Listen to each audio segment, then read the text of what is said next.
minum sebelum diproses itu kalau alga blooming itu menghambat susah. Apalagi kalau model filternya itu dead. Jadi kalau dead itu yang aliran dari atas difilter ke bawah. Nah, nanti alganya itu akan menyumbat porositas dari filter.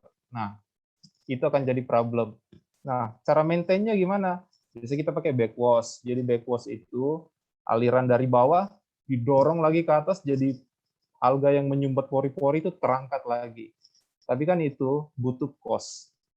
Nah, kalau teman-teman yang kerja di engineer, kalau produksi di stop, kita harus maintain backwash itu cost. Jadi itu biayanya mahal. Jadi kita buat pendekatan gimana caranya nge-remove alga.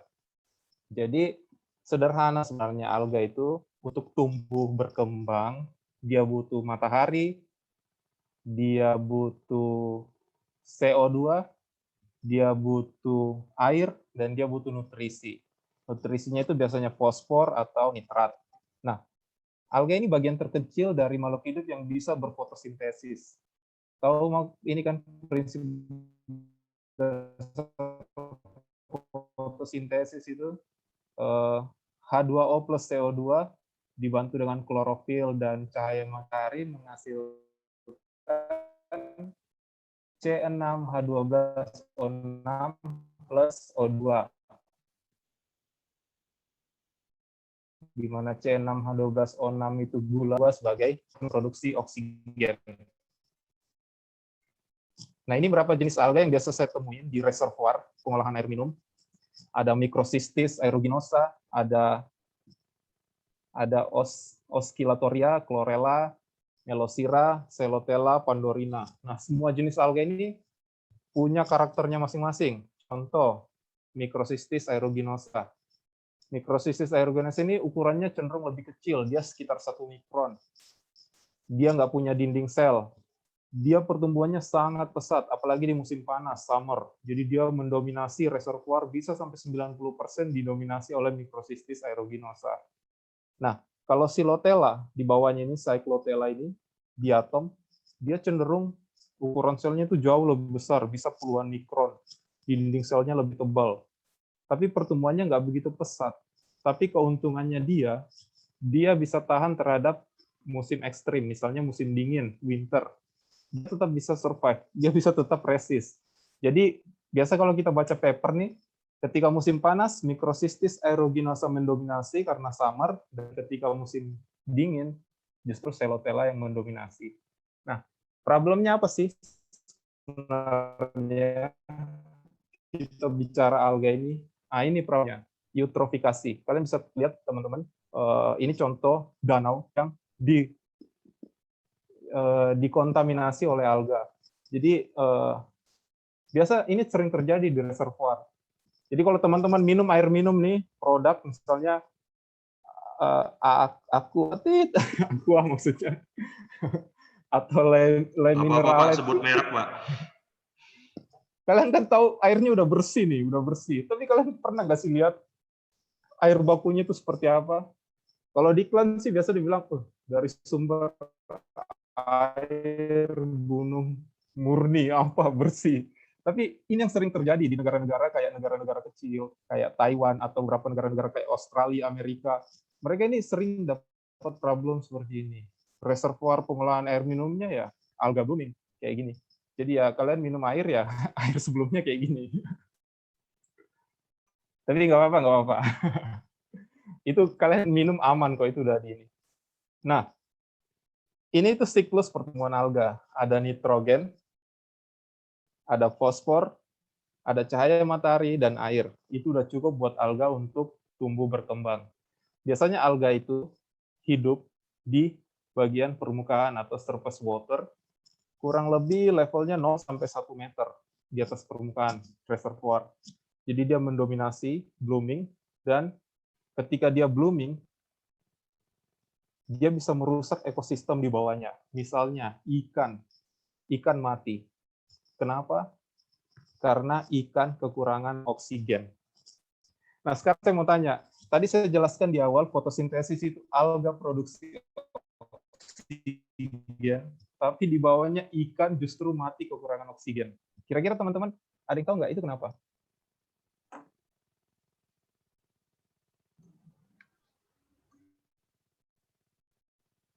Di atas itu alga blooming, tapi kan alga fotosintesis. Alga bisa produksi oksigen, tapi kenapa justru habitat di bawahnya mati? Karena yang bisa Putus-putus, Pak, jelasin sepertinya, kenapa? Pak. Bisa diulang lagi, Hah? Pak. Putus-putus ya suaranya, Pak. Sorry. Jadi ini kan tadi saya mau jelasin kalau alga itu bisa fotosintesis kan. Alga itu menghasilkan oksigen. Oke? Nah, tapi justru habitat di bawahnya itu mati karena kekurangan oksigen. Kira-kira kenapa itu? Ada yang bisa jelasin nggak? Alga produksi oksigen, tapi justru habitat di bawahnya itu justru kekurangan oksigen. Ikan mati dan spesies lainnya. Mungkin Grace Cecilia P. Kira-kira karena apa?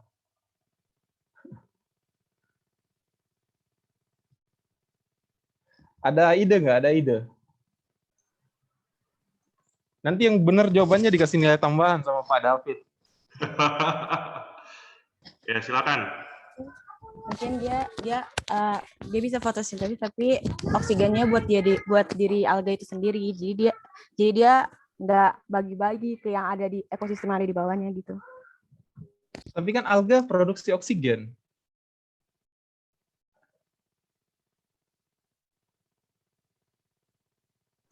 Ya, silakan yang lain. Izin menjawab, Pak. Ya, Maaf siapa? kalau salah ya, Pak. Iya, nggak apa-apa. Kalau menurut saya, Pak, ini kan alganya, tadi kan kata Bapak, ketika alga blooming bisa merusak ekosistem yang di dalam air. Iya, betul, Kan ketika Joyce. alganya blooming ini kan perkembangannya itu kan sangat cepat, jadi kemungkinan itu kayak menutup si airnya gitu, Pak. Jadi kayak ruang untuk oksigen itu masuk ke dalam kayak jadi susah gitu, Pak. Gitu sih, Maaf, Oke. Pak, kalau salah. Makasih, Pak. Iya, nggak apa-apa. Nah, itu poin-poin buat Joyce itu, Pak Nggak David. di penjara kok ya, Pak, ya, Catat. kalau salah, Pak. Nah, itu poin buat Joyce. Jadi saya jelasin aja. Apa ada lagi yang mau tambahin?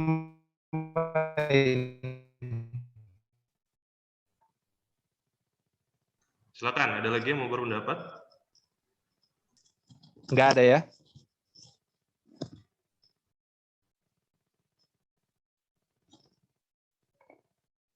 Jadi saya jelasin aja ya. Kenapa justru habitat di bawahnya itu mati, kekurangan oksigen. Di sini udah jelas, ada gambarnya ini, alga die, decay, oksigen terserap. Oke. Jadi ketika alga mati, dia cenderung mengendap ke bawah, dan mungkin ada yang masih ingat kalau proses dekomposisi itu reaksinya aerob ya. Jadi dia butuh bakteri, mikroorganisme untuk melakukan pembusukan. Itu reaksi aerob. Nah, reaksi aerob itu selalu membutuhkan O2. Menyerap banyak oksigen terlarut di dalam air, sehingga habitat lainnya, misal ikan, kalah. Akhirnya mati. Jadi, alga bisa berfotosintesis justru ketika alga mati. Proses kebalikannya fotosintesis ya dekomposisi. Dekomposisi reaksinya aerob. Jadi ya ini yang terjadi. Jadi ini problemnya. Dan ini saya mau ajarin sedikit tentang cara identifikasi potensi. Ini saya mau kenalin ini profesor terkenal, Robert E. Carson. Dia kerja di Department of Biological Science di Kent State University dan di Limnological Research Center di University of Minnesota. Dia pernah publish satu paper, judulnya A Trophic State Index for Lakes. Jadi dia jelasin nih cara identifikasi alga di reservoir. Ini paper sangat terkenal, dipublish tahun 70, dikasih lebih dari 6.000 paper. Jadi ini maha karya yang menurutku. Jadi di papernya itu dua alga ketika kejernihan air. Jadi ketika fosfor nutrisi meningkat, alga meningkat, kejernihan air berkurang. Itu korelasinya. Nah, dia konversi itu ke metode statistik namanya PSI, dan ya ini tuh cara untuk mengukur kejernihannya. Ini sebenarnya simple. pakai piringan seperti ini, orang sebut setchidis. Jadi dia celupin ke air, turun ke dalam air, di level berapa disknya ini nggak kelihatan lagi.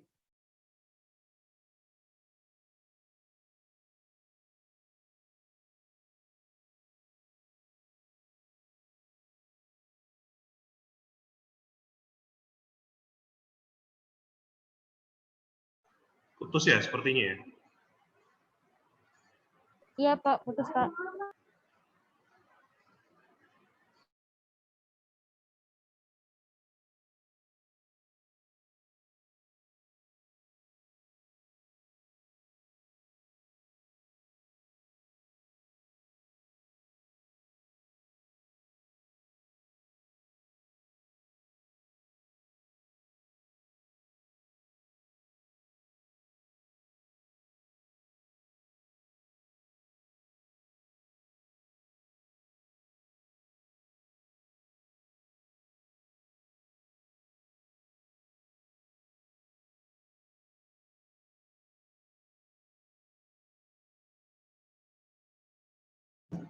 Kita tunggu sebentar ya.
Halo. Iya, Pak. Sepertinya gangguan sinyal ya, Pak ya. Sorry.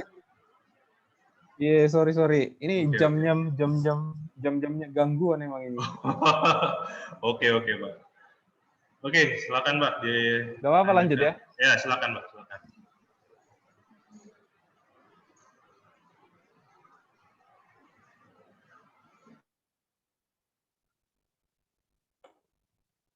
Kedengeran? Masih putus-putus, Pak.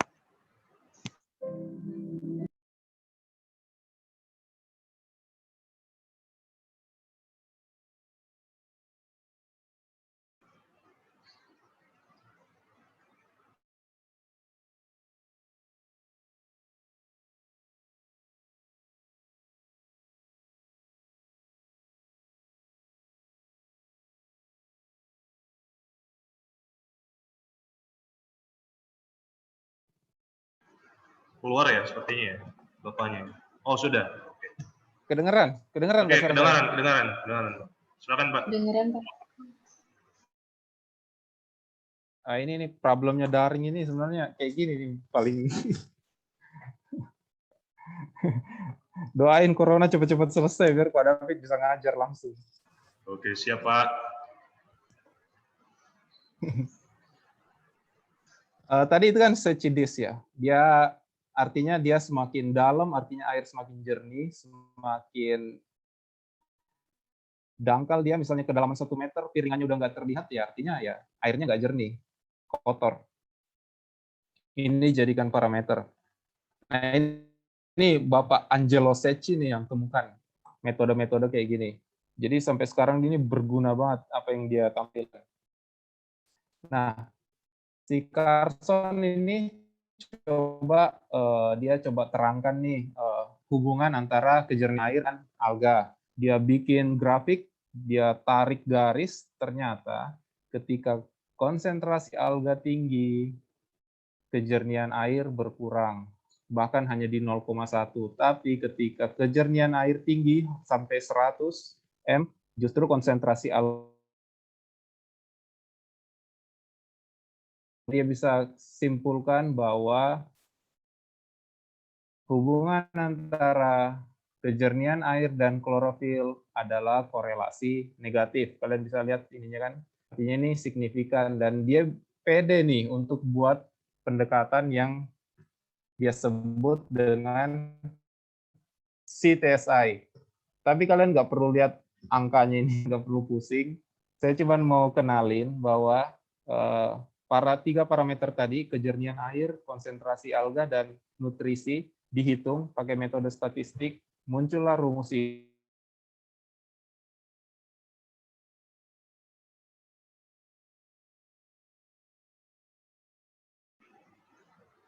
Cek.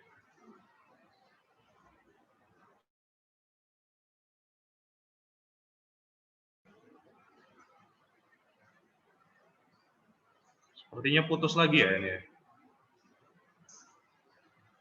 Iya, Pak. Putus-putus, Pak. Oh. Sebentar kita tunggu ya. Wah, Lulu Musabiko nih background-nya Deddy Corbuzier ya. Sudah pernah diundang sepertinya podcast ya. Kita tunggu sebentar ya.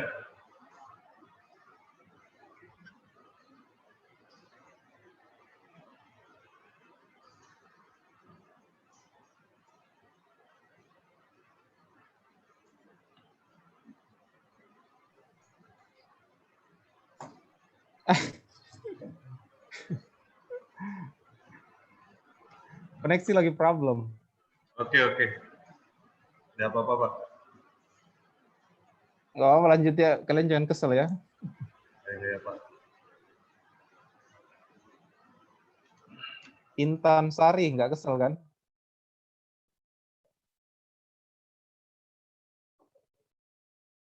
Baik-baik mereka ini, Pak.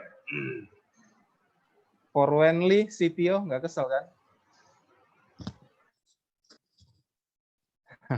Jadi tadi saya mau jelaskan 3 metode ini, 3 variabel dikaitkan pakai metode statistik, diambillah kesimpulan, tarik rata-rata CTSI ketika TSISD ditambah dengan TSI klorofil A ditambah dengan TSI total fosforus dibagi 3, muncul angka dan itu dijadikan indeks. Nah, indeksnya itu diambil dari sini. Jadi ketika CTSI-nya, nilai indeksnya kurang dari 40, artinya aman. Itu masuk kategori mesotropik. Tapi ketika indeksnya itu antara 40 sampai 50, oligotropik masih ya netral, so-so. Bisa eutropik, bisa mesotropik. Tapi ketika nilai indeksnya lebih dari 50, nah ini waspada. Ini masuk kategori eutropik. Dan di situ berpotensi sekali untuk terjadi eutrofikasi. Dan itu akan jadi problem. Nah, apa yang kita lakukan? Saya coba, ini eksperimen riset yang kemarin saya lakukan. Saya coba analisa 21 reservoir di Taiwan, reservoir air minum. Saya ambil data dari tahun 2008 sampai 2019. Dari 21 reservoir, ada kesimpulan bahwa 5 reservoir di Taiwan berpotensi sekali untuk terjadi eutrofikasi. Sehingga ini bisa jadikan pendekatan, mungkin para pemerintah, mahasiswa berpikir, berunding, apa nih penyebabnya terjadi eutrofikasi. Mungkin ditelusuri di sekitarnya, sekitar reservoir, mungkin banyak ternak kah, kandang apakah, atau banyak limbah-limbah organik yang terbuang, nah itu bisa dilakukan pencegahan atau pengurangan untuk meminimalisir terjadinya potensi eutrofikasi. Dan ini saya jelaskan lagi kembali, ketika sudah terjadi eutrofikasi, diproses di air minum, ini metode yang dipakai. Jadi, saya mau jelaskan sedikit bahwa di dalam tubuh alga itu ada namanya alga organic matter. Itu senyawa organik penyusun sel alga. Biasanya terdiri dari karbon, organik karbon, dan organik nitrogen. Alga organic matter ini terdiri dari 2, ekstraselular itu lapisan luar dan intraselular bagian dalam. Ekstraselular itu fulvic acid, humic acid. Jadi kalau kalian pelajari ini rantai karbon, biasanya humic acid itu paling sederhana, fulvic acid itu paling sederhana. Nah, semakin sederhana rantai organik, semakin susah untuk dikendalikan, di treatment. Nah, itu poinnya. Jadi di sini kategorinya ada penjelasan hydrophilic. Hydrophilic itu artinya sangat larut di air. Jadi susah sekali untuk di treatment, di pengolahan air. Jadi alga ini problem utama sebenarnya. Musuh kita ini. Nah, ini berapa metode. Sebenarnya saya nggak mau jelasin, tapi saya mau kenalin sedikit ke kalian. Ini metode-metode yang biasa dipakai untuk identifikasi organik. Biasanya ada pakai UV vis.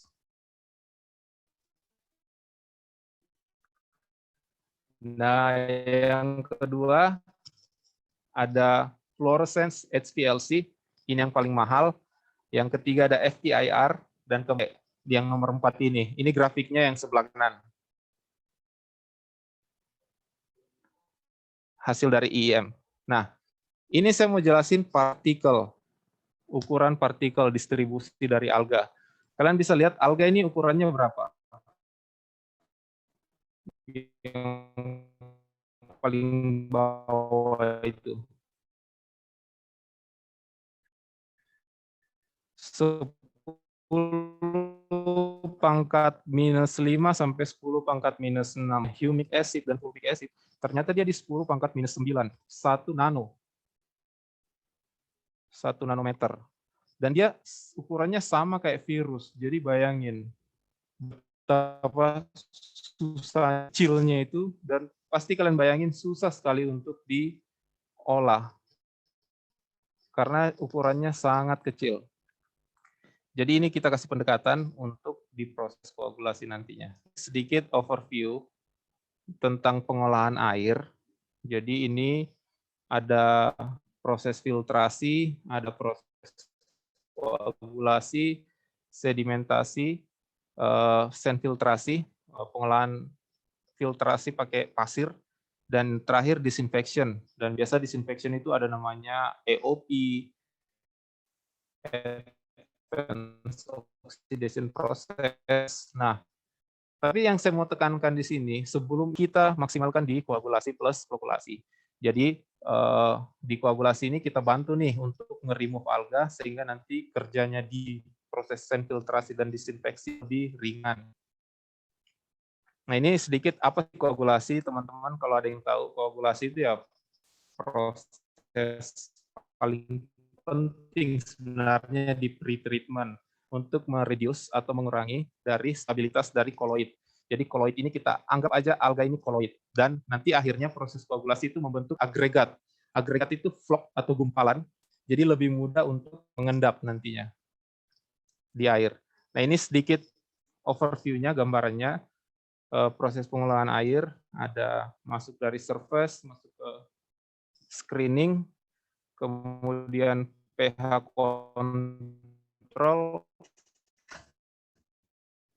terus di flash mix, slow mix, terus sedimentasi, terakhirnya di granular filtrasi. Berapa faktor penting dalam proses koagulasi. Pertama itu pH, yang jadi ini ada desain operation diagramnya untuk alum koagulasi. Untuk alum disebutin di sini kalau pH paling optimal itu antara 4 sampai antara 5 sampai 9. Dan untuk Fe yang optimal kalau melakukan proses koagulasi, pH paling optimal ya kita tahan di 4 sampai 9. Apa sih pH-nya itu harus 4 sampai 9? Apa enggak larutan pakai yang asam atau kondisi base sekalian?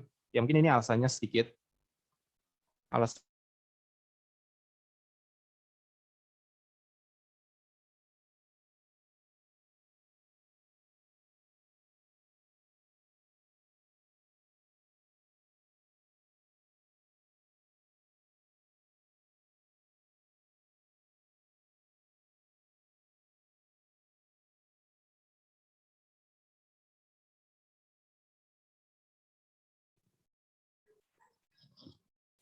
Pak David. Oh iya Pak. Nah, ini saya mau jelasin kenapa sih pH-nya itu harus 4 sampai 9 atau kenapa sih harus netral pH-nya? Pak, video Bapak dimatikan saja sepertinya Pak. Biar jaringannya stabil sepertinya.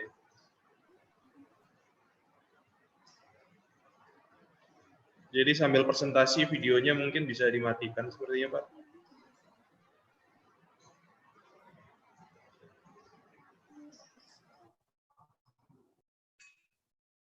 Oke. Oke, lanjut ya. Oke, silakan Pak.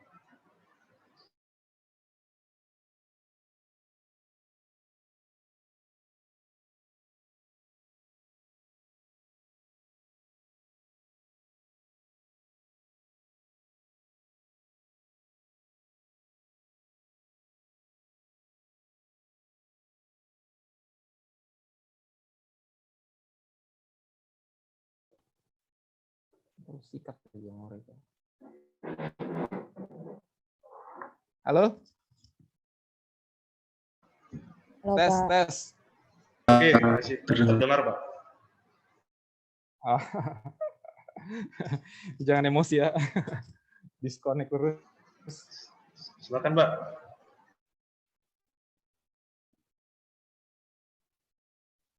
Nah, tadi saya menjelasin kenapa sih pH-nya harus normal. Kedengaran ya? Kedengeran, Pak. Oke. Kenapa pH-nya harus normal?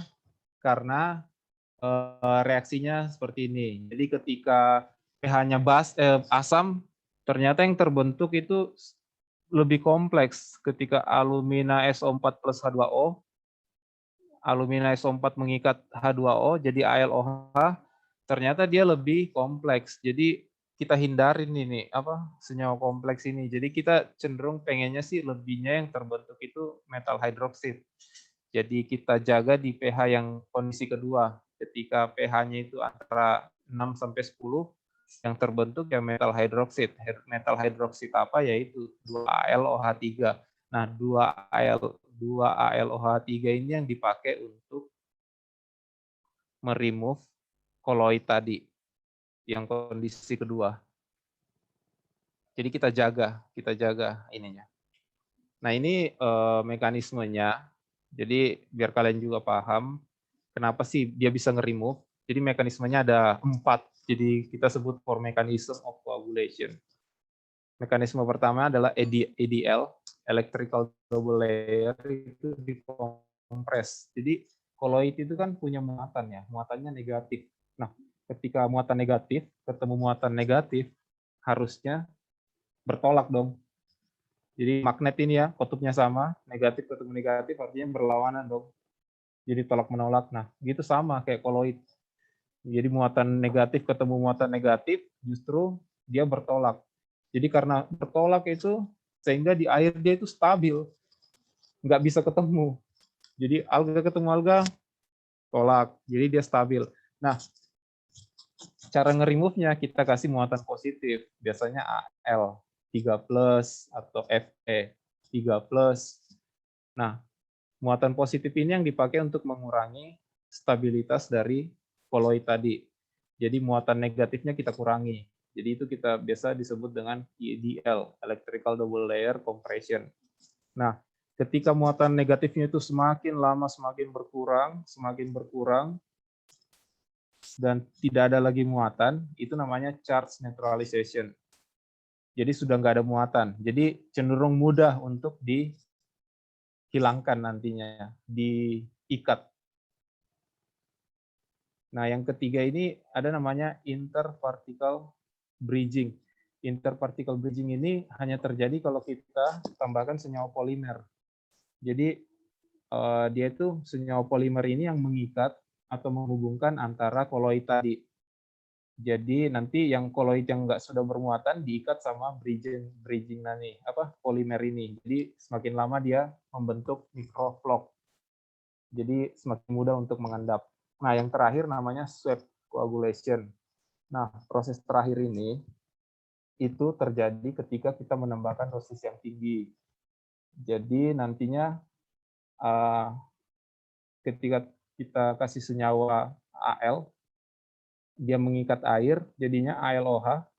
Nah, itu ALOH itu bentuknya itu seperti padatan. Nah, padatan ini yang menyerap atau mengikat koloid tadi atau kontaminan-kontaminan yang ada di air. Nah, ini berapa contoh hasil microfloc, hasil eksperimen. Jadi kalian lihat ini hasilnya. Jadi yang awalnya itu tercemar, kontaminasi dari koloid, jadi membentuk ini, vlog ini dari hasil proses koagulasi. Ini hasil dari foto mikroskop.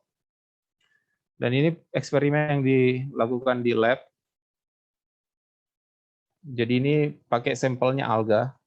Eksperimen yang dilakukan di lab. Jadi teman-teman bisa lihat ada beberapa pendekatan. Misalnya dosisnya 1 ppm, dosis 2 ppm.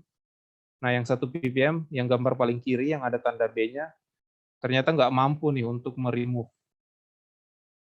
Tapi kalau ditambah dosisnya jadi 2 ppm, nah ini lihat alganya membentuk microfloc. Jadi lebih mudah untuk diendapkan. Nah, jadi kalau teman-teman bisa lihat nih antara gambar 1 dengan gambar 2, jadi yang mana yang lebih meringankan proses selanjutnya? Kira-kira. Ya harusnya gambar 2 dong, karena dia lebih jernih. Jadi akhirnya ya proses selanjutnya lebih mudah nantinya. Di proses filter kah, atau di membran kah, atau di ya disinfeksi lah dan sebagainya. Ya mungkin segitu aja sih dari saya. Terima kasih. Oke, silakan untuk pertanyaan.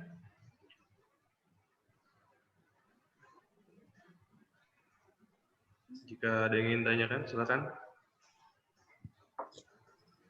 Lagi bertanya Pak, Oh iya, silakan. apakah ada kemungkinan walaupun udah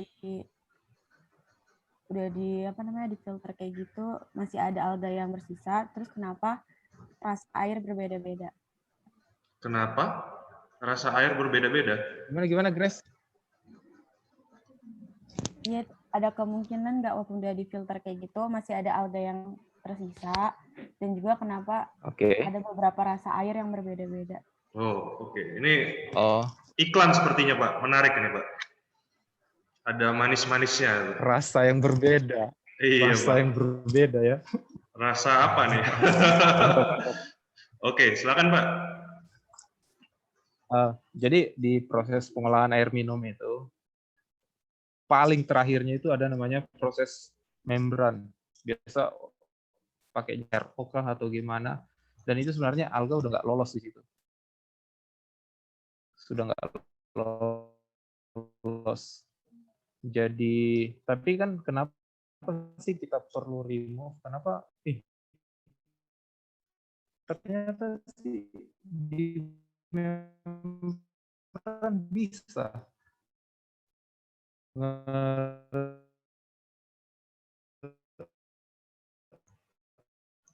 Masih putus-putus, Pak, sepertinya, Pak. Bisa cek.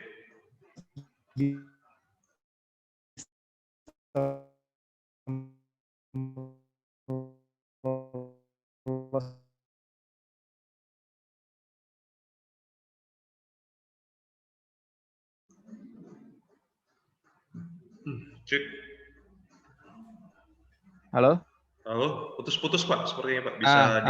Bisa diulang lagi, Pak. Silakan, Pak. Jadi nggak ada lagi kemungkinan buat lolos di proses akhir. Jadi semuanya itu pasti tertahan. Tapi kenapa kita lakukan koagulasi? Untuk meringankan proses terakhir tadi, membran tadi. Nah, kenapa rasa air beda-beda? Ya mungkin lidahnya.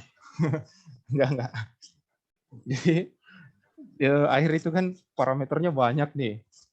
Mineral, ada mangan, ada Fe, ada sebagainya, ada TDS, parameter-parameter itu kan. Nah, mungkin beda-beda tuh kandungannya. Mungkin ada yang Fe-nya lebih tinggi, ada yang M-nya lebih rendah, tapi mungkin di Lampung justru Mn-nya lebih tinggi, TDS-nya lebih rendah. Nah, itu sebenarnya mempengaruhi rasa.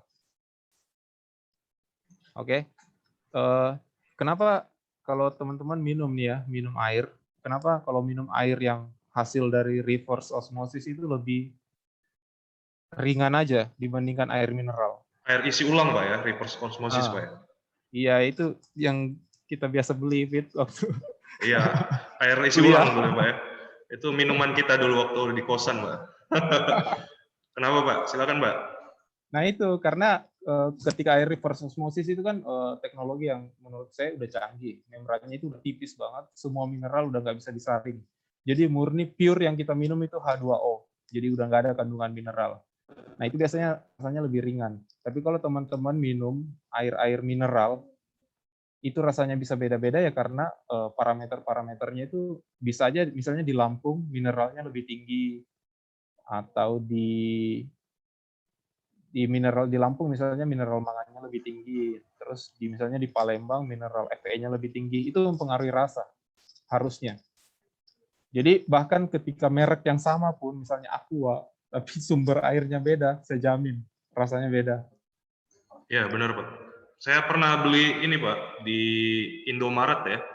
Indomaret di daerah Bali ya dulu kalau nggak salah, daerah Bali itu. Rasanya berbeda dengan air minum Indomaret yang di daerah Bandung. Nah, pasti. Iya, benar. Pasti beda memang. Pasti. Ya. Tapi kan mereka punya standar. Jadi misalnya level Fe-nya, Mn-nya nggak boleh lebih dari misalnya 50 ppm, ya sudah. Jadi yang penting sudah di bawah 50 ya itu udah aman. Itu standar tersebut itu biasanya digunakan untuk kualitas air ya. Jadi kualitas air itu ada yang kualitas air irigasi, ada yang kualitas air minum, ada air baku. Nah, jadi itu beberapa parameternya adalah bau, lalu mineral ya Pak ya. Jadi sebenarnya sih macam-macam. intinya air minum itu dasarnya itu 3 sebenarnya. Tidak berwarna, tidak berasa, dan tidak berbau. Itu aja sih sebenarnya 3 dulu. Ketika itu sudah dipenuhi ya, baru masuk ke parameter kimia, misalnya Fe berapa, mangan berapa, dan sebagainya. Pertanyaan ini Pak, menarik, saya lanjutkan Pak. Oke. Kalau di Indonesia sendiri sepertinya belum ada ya Pak ya, air minum yang bisa diminum langsung. Kalau di luar negeri itu sepertinya banyak ya. Kira-kira kenapa itu Pak ya? Saya sih selalu mikir karena negara kita ini kelebihan sumber daya Pak. Sumber daya air. Jadi ya belum dihemat-hemat. Dan ya memang karena ya pertama di sini ya teknologi udah mumpuni, mereka udah berani pasang setiap ini ada membran segala macam. Itu kan sebenarnya cost-nya mahal. Ya mungkin Indonesia belum mikir ke sana. Tapi ya semoga ke sana. Saya lihat sih di kampus-kampus sudah mulai di Unpad. Iya. Ada Pak ya? Udah ada kan? Iya. Cuman air minum di rektorat katanya udah ada. Iya, akhirnya karena tidak dikelola dengan baik, jadinya ini Pak ya, jadinya jorok, iya. Ada yang iseng-iseng juga, ada yang nanti mungkin teman-teman di ITERA bisa inovasi, misalnya Tahani dengan Pramana dengan YHSQL atau 4W apa tadi itu. Bisa nih bikin inovasi PKM tentang konsep pengolahan air di ITERA, pakai misalnya tampung air hujan, rainwater harvesting system, terus diolah jadi air minum, pasti bisa. Ya. Oke, silakan. Ada lagi yang ingin bertanya?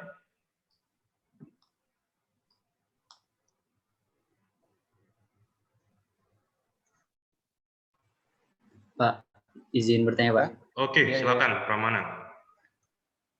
Izin bertanya Pak, mungkin cuma perbedaan sih Kak, Pak, antara air mineral yang dijual di pasaran kayak aqua, mineral, sama air yang mungkin di rumah gitu Pak, yang dimasak gitu secara langsung. Nah itu perbedaannya itu gimana Pak, tentang alganya gimana gitu? Apakah lebih baik yang mineral dijual pasaran atau yang Oke. Kalau saya sih, karena saya pencinta kearifan lokal, saya lebih senang dimasak. Karena nenek buyut kita udah ngajar itu kearifan lokal kita sebenarnya air dimasak. Air dimasak ya, ini kan otomatis bakteri segala macam mati. Pasti dibiarkan mendidih. Nah, mengenai parameter, kebetulan rumah kita nggak ada nih. Kita nggak uji nih Fe-nya berapa, Mn-nya berapa, atau kapurnya berapa, segala macam. Sementara industri, dia udah punya konsep. Dia punya standar. Jadi dia uji semua. Dan itu dipastikan lolos. Saya bilang kenapa dipastikan, karena itu diawasi sama BPOM. Jadi BPOM itu tiap tahun itu pasti awasi hasilnya. Lihat mana hasilmu, tanggal sekian, hasil airnya berapa. Oh, ternyata semua memenuhi standar. Jadi sebenarnya industri itu lebih meyakinkan kita. Karena dia punya parameter yang terpenuhi. Tapi, ya kembali lagi, saya cinta kearifan lokal. Saya lebih senang kalau harus dimasak dulu berarti Pak ya? Iya dong. Kalian tahu nggak proses yang dipakai biasa di akhirnya itu kan, kalau di perusahaan air minum itu nggak mungkin dong air dimasak. Tahu nggak itu pakai apa itu untuk membunuh bakterinya?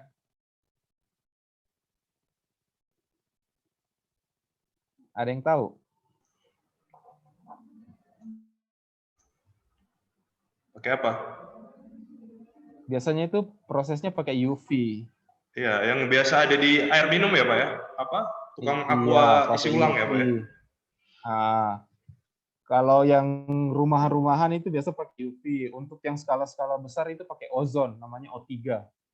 Itu oksidan kuat juga mematikan bakteri. Terus ada lagi yang canggih-canggih, biasa sekarang ini orang lagi bahas penelitiannya pakai penton. Itu hidrogen peroxide H2O2.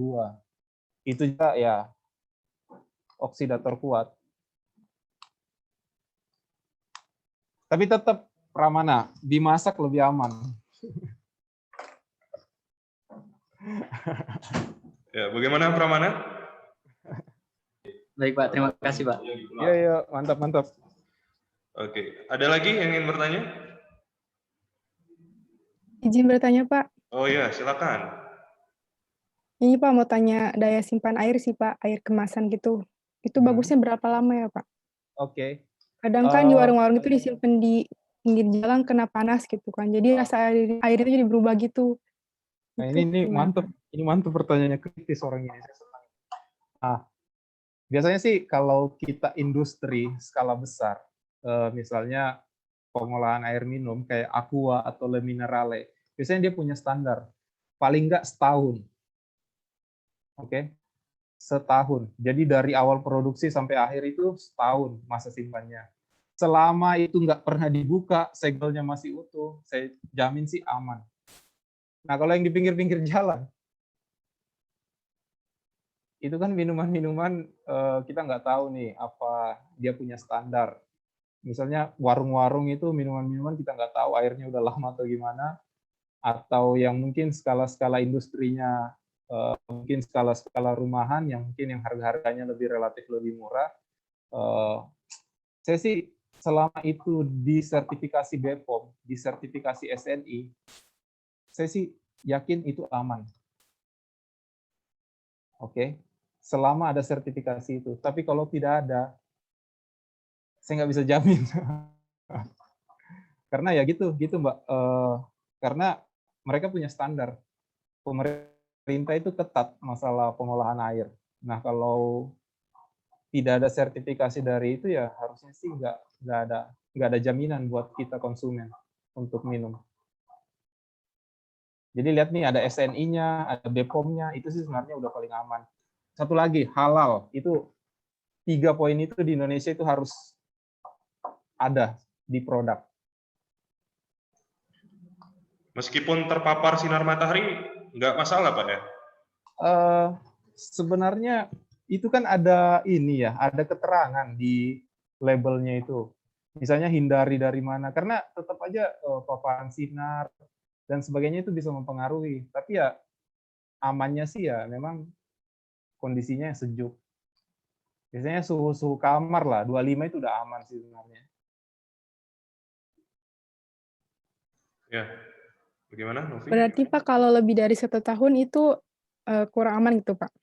Berarti Iya. lebih mudah perkembangbiakan bakteri ataupun mikroorganismenya? Betul. Lebih. Iya. Jadi itu peluangnya lebih tinggi. Jadi ketika lebih dari setahun itu sebenarnya ya sudah hati-hati. Tapi saya nggak tahu sih kalau air minum, sering nggak dapat air minum kadaluarsa. Saya sih jarang dapat. Tapi ya kalau memang ada, sebaiknya sih hindari. Oke, baik. Terima kasih Pak. Iya. Ya, mungkin menambahkan juga mungkin botolnya ya Pak ya. Kalau ya plastik reaksi dari matahari. Nah ya mungkin botolnya itu yang tidak bisa bertahan lama dan kalau terpapar matahari itu akan ada reaksi tambahannya nanti. Iya. Bukan Ada airnya itu, jadi. Ada sekarang yang lagi terkenal itu penelitian tentang mikroplastik, emerging kontaminan itu, wah itu lebih ribet lagi sebenarnya. Jadi potensi-potensi kontaminan karena plastik tadi. Tapi itu bab tersendiri lah, nanti Pak David yang ngajarin itu. Ya, siap Pak, siap. Baik, ada lagi yang ingin bertanya? Pak, izin bertanya lagi Izin Pak. bertanya Pak. Oke. Oh, Nurul Aini dulu ya. Oh ya, Nurul Aini dulu ya. Oke. Tadi Pramana kan tadi udah ya. Nanti habis ini Pramana. Oke, silakan Nurul Aini. Oke Pak, izin bertanya Pak. oke. Kan kita itu kan tahu ya Pak, ada mesin yang kata buat penyaringan air itu Pak. Terus Oke. kalau misalnya nih, kan air yang terkontaminasi alga itu, kalau misalnya kita cuma pakai penyaringan seperti itu, kira-kira aman nggak ya Pak untuk dikonsumsi? Terima kasih Pak. Oke. Saya jawab ya. Tadi kan saya bilang ukuran alga itu 1 mikron, oke? Jadi selama porositasnya itu lebih kecil dari 1 mikron, harusnya sih dia tersaring, nggak pasti dia tertahan. Logikanya ya. Tapi di dalam alga itu ada organik yang ukurannya bahkan 1 nano. Yang paling aman, Nur Aini, itu proses membran terakhirnya. Jadi kalau di proses airnya nggak pakai membran, menurut saya sih jangan diminum. Karena tetap selain alga itu banyak kontaminan lain yang ukurannya bisa nanometer, virus dan sebagainya. Yaitu kembali lagi. Tapi kan kalau sebenarnya kalau tujuan Raini ini permasalahan mikroorganisme itu bisa dimatikan di proses akhir, disinfeksi. Ada namanya UV, tadi kan pakai sinar UV, atau dipanas dengan suhu tinggi yang kayak Pramana tadi, dimasak misalnya, atau pakai ozon, diinjek O3, pakai gas O3 diinjek, itu bisa mematikan bakteri juga, atau yang terakhir yang paling baru itu H2O2, hidrogen peroxide, itu juga bisa untuk mematikan bakteri. Nah, mengenai efisiensi dari masing-masing itu, ya menurut saya sih UV itu agak paling kurang efektif. Yang paling efektif itu O3, ozon, tapi harganya mahal untuk mematikan bakteri. Jadi nanti Indra ini lihat nih di mesin-mesin pengolahan air pasti ada UV-nya terakhir. Yang lampu-lampu UV itu, nah itu untuk mematikan bakteri, termasuk alga, termasuk virus. Oke. Baik Pak, terima kasih Pak. Ya. Silakan Pramana. Izin bertanya lagi Pak. Oke. Mungkin ini pengalaman saya sih ya Pak, kan beli air mineral gitu di Indomaret atau di warung gitu. Nah itu udah diminum, setelah itu mungkin ada yang dimainin gitu, kayak dikocok-kocok gitu. Terus ada teman yang bilang jangan dikocok, katanya ntar nggak enak atau apa gitu. Nah, itu sebenarnya kenapa sih Pak? Saya nggak tahu. Saya nggak pernah dengar itu. Jangan dikocok ya. Mungkin gini, karena menurutnya dia mungkin partikelnya itu kan udah mengendap di bawah. Jadi kalau nanti dikocok lagi ya partikelnya terangkat lagi ke atas. Jadi larut lagi di air. Mungkin. Tapi kan Pak, kalau habis dikocok itu biasanya jadi butek gitu Pak. Hah? Ada beberapa air minum yang kalau udah dikocok jadinya butek gitu. Yakin? Sampai butek sampai akhir? Air minum yang belum dibuka ya? Ada ya yang seperti itu? Grace? Ini air minum. Enggak Pak, jadi gimana? Oh, udah dibuka, diminum, disisain. Mungkin tinggal setengah gitu Pak. Tinggal setengah, habis itu dikocok gitu Pak. Sekarang gini, Pramana ngapain ngocok itu? Mungkin gabut gitu loh Pak, kayak gabut-gabut gitu. Kerjaan ya. Iseng Pak. Iseng. Saya nggak tahu ya apa kaitannya ya. Tapi yang jelas saya sih nggak percaya masalah kocok-kocok tadi akan membuat air ini, selama ya airnya betul-betul bersih. Tapi kalau airnya memang kotor, misalnya di bawahnya ada endapan, ya Pramana kocok ya pasti airnya ya endapannya akan terangkat lagi, larut lagi di air, ya mungkin warnanya kata Grace butek, mungkin. Jadi mungkin Pramana bisa ngobrol-ngobrol sama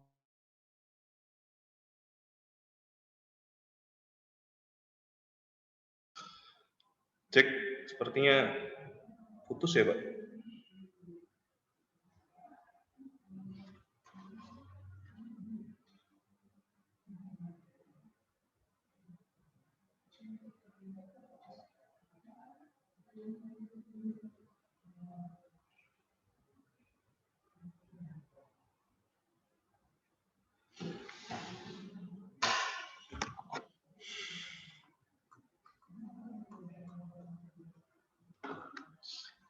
Sebentar ya, saya coba kontak.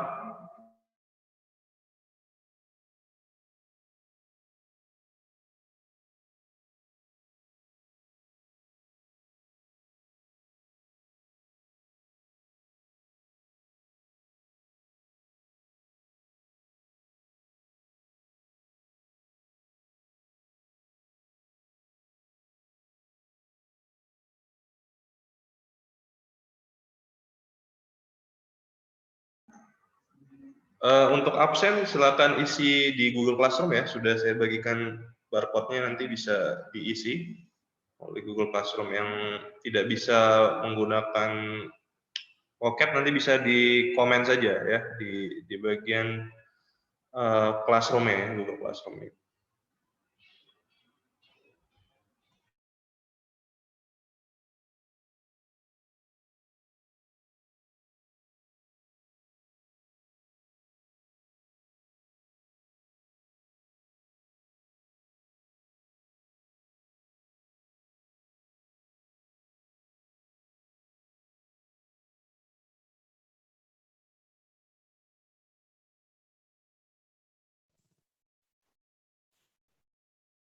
Halo? Oke, Pak, sudah masuk kembali, Pak. Apalagi nih pertanyaan atau diskusi apa pengalaman kerja? Oh, oke, Pak. Selanjutnya mungkin bisa cerita terkait ini, Pak. Pengalaman kerja di industri yang terkait apa namanya konservasi air nih, Pak. Kan sebelumnya Bapak sudah di Cargill ya sebagai apa plan management training ya. Oke. Ya. Bisa cerita sedikit Pak bagaimana apa kaitannya antara bidang yang sebelum Bapak kerjakan dengan apa pekerjaannya? Apakah memang benar-benar ada apa selama ini yang dipelajari itu ada yang diterapkan gitu di dunia industri? Oke. Kalau saya jawab ya. Ya, baik. Kalau di Cargill tidak ada, karena Cargill itu bidangnya bukan di produksi air minum. Waktu saya di Cargill, karena Cargill itu fokus di industri agriculture, misalnya animal nutrisi, atau pembuatan protein, atau powder, dan sebagainya. Jadi di Cargill itu nggak ada. Tapi waktu saya kerja di OT, Orang Tua Group, itu relate sekali, ada hubungannya dengan apa yang kita pelajari di perkuliahan. Karena saya belajar tentang pengolahan air minum di OT. Jadi kita mau produksi nih, mungkin teman-teman ada produknya OT, namanya itu kristalin. Nah itu mungkin saingannya Le Mineral, nggak saingan sih, kalah tetap. Nah itu diproduksi di OT itu. Nah itu kita ambil itu dari ini, kita tampung air dari sungai, kita tampung, kita proses, mulai dari tahapan awal nih, proses koagulasi, screening, filtrasi, ada berapa jenis filter, sampai ke tahap akhir itu ozonisasi, dan ya terakhir jadi air minum. Jadi itu sebenarnya relate sih apa yang kita pelajari di perkuliahan dengan di dunia industri itu kepake. Misalnya saya pelajari di perkuliahan nih, berapa pressure yang saya pakai untuk memproduksi, mengolah air lewat membran. Misalnya sekian PSI di perkuliahan, dan itu saya terapkan di industri memang kepake. Termodinamika, Pak ya? Betul. Oh, iya. Nanti ada ya semester. Yang dapat C dulu. Oke, Pak. Jangan banyak-banyak dibuka, Pak.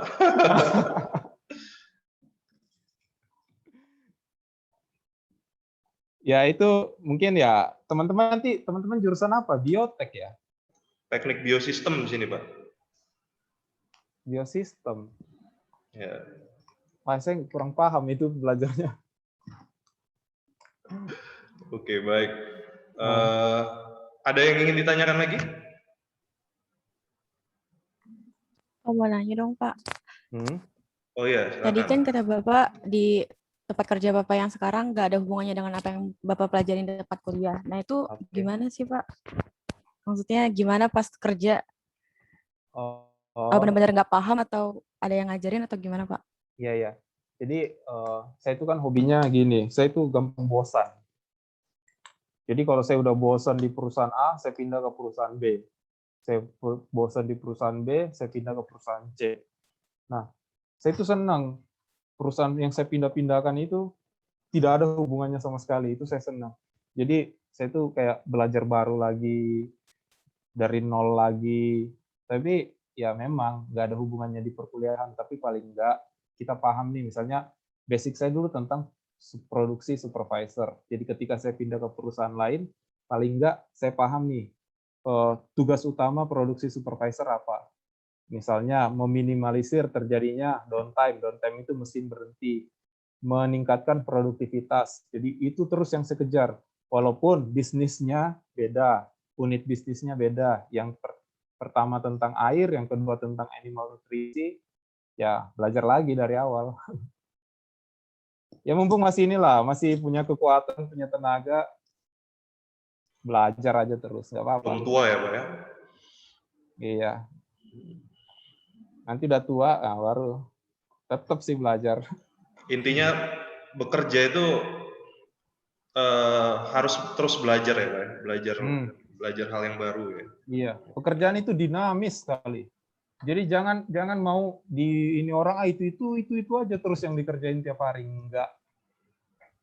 Pasti akan ada sesuatu yang baru tiap hari. Ini loh, zaman globalisasi, tantangannya luas, kompetitor banyak, pasti.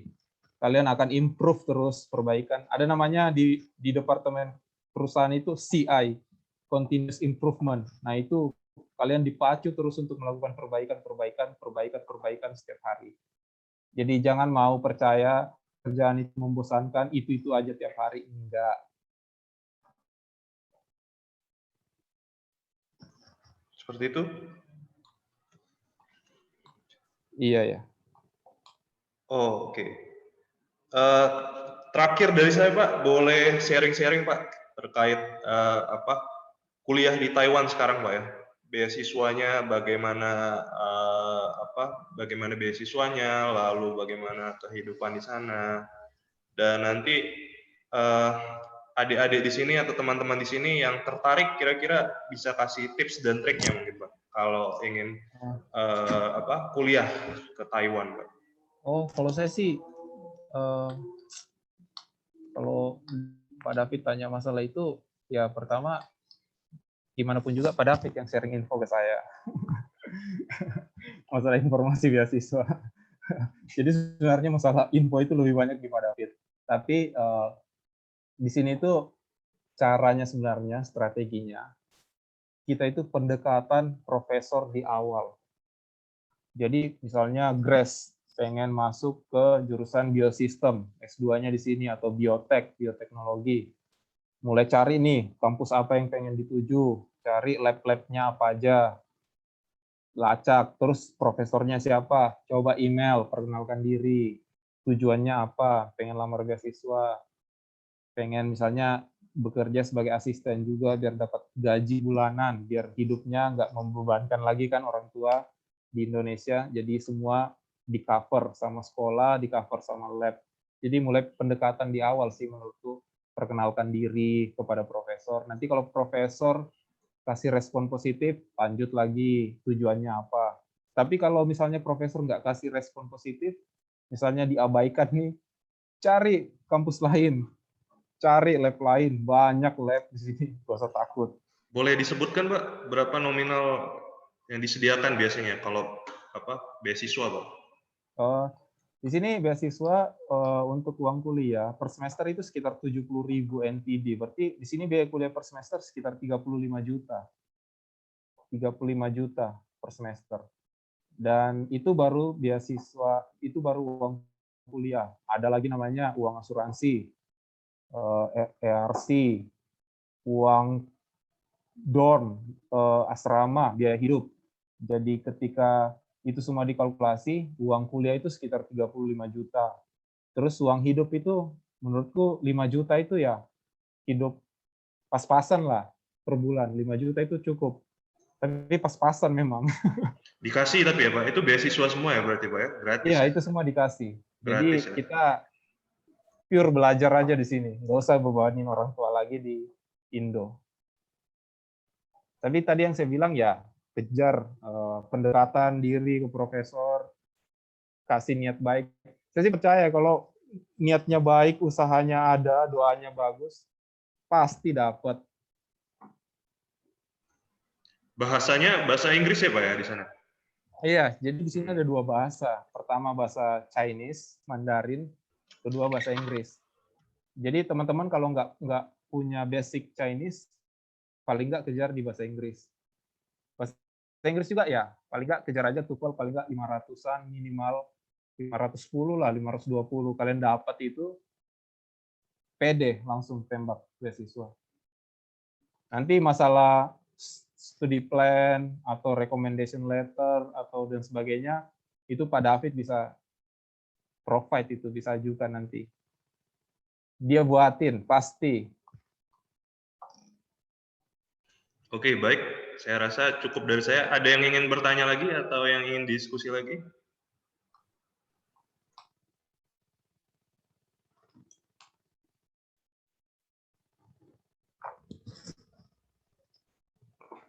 Jelas ya? Sudah cukup jelas ya. Nanti kalau tertarik tentang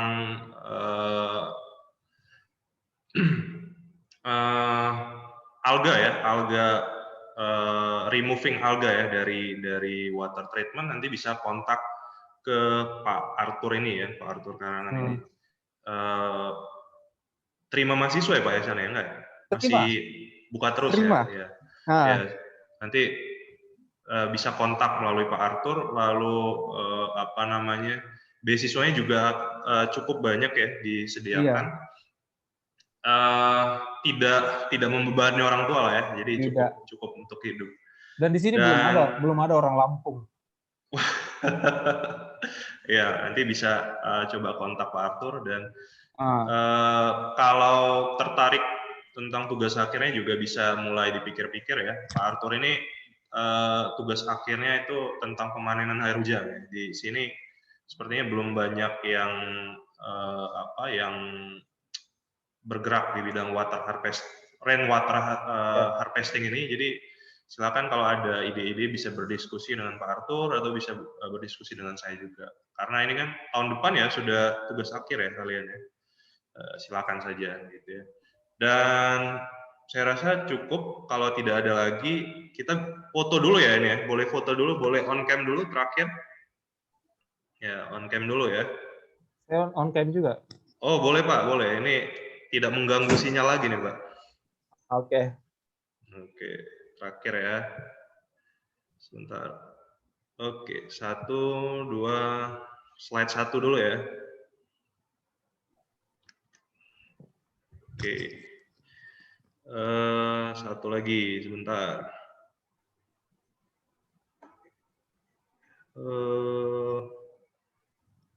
Sebentar. Mana ini ininya?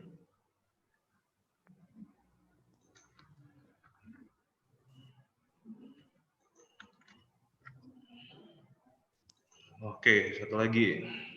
Slide 2. Oke, 1, 2, 3. Oke, terima kasih Pak. Terima kasih untuk Pak Arthur yang sudah berkenan untuk menyempatkan berbagi ya di pertemuan hari ini ya. Kita ketemu lagi minggu depan dengan materi yang selanjutnya ya di hubungan lingkungan makhluk hidup. Dan jangan lupa di absen ya, jangan lupa absen. Dan selamat sore dan selamat melanjutkan aktivitas. Oke, bye-bye. Bye-bye. Sore Pak. Sore Pak. Terima kasih Boleh, Pak. Pak. Terima kasih Bapak. Bye-bye. Bye-bye. Sore, Pak. Sore. Saya ini ya, end meeting ya. Pak.